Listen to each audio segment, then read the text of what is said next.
how futile idols are and what they do to the people that worship them. It says, their idols are silver and gold, the work of man's hands. They have mouths, but they cannot speak. They have eyes, but they cannot see. They have ears, but they cannot hear. They have noses, but they cannot smell. They have hands, but they cannot feel. They have feet, but they cannot walk. They cannot make a sound with their throat.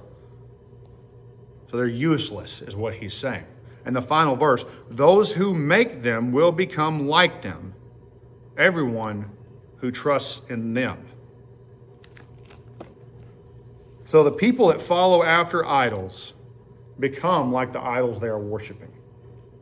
In one sense, they're dead spiritually, just like idols are physically dead.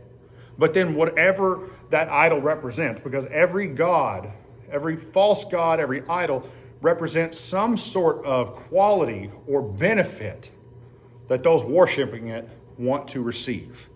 Whether it's fertility or whether it's a god of sexual promiscuity. There's all sorts of gods that Israel's surrounding enemies worshipped and that Israel fell into worshiping as well. Israel showed this repeatedly in their history, that turning to other gods always led them to being just as vile and wicked as the nations around them. We see this in society today as well.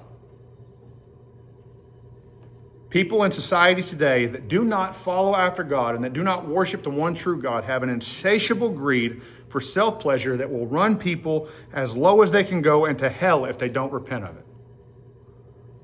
And it's a trap that all of us can still fall into.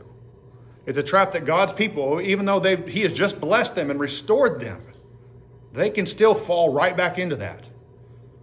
So Nehemiah reminded Israel to worship Yahweh first and foremost as the top priority.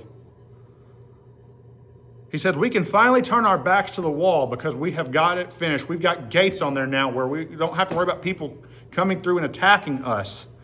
So now that we can turn our backs to the wall, we must fix our eyes on worshiping the Lord.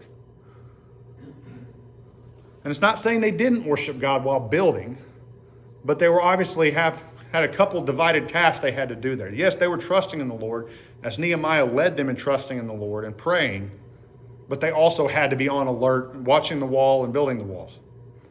Now, they are able to prioritize worship together and individually to draw near to God and be set apart from pagan nations like Babylon and Persia that most of them just spent a long time being influenced by while they lived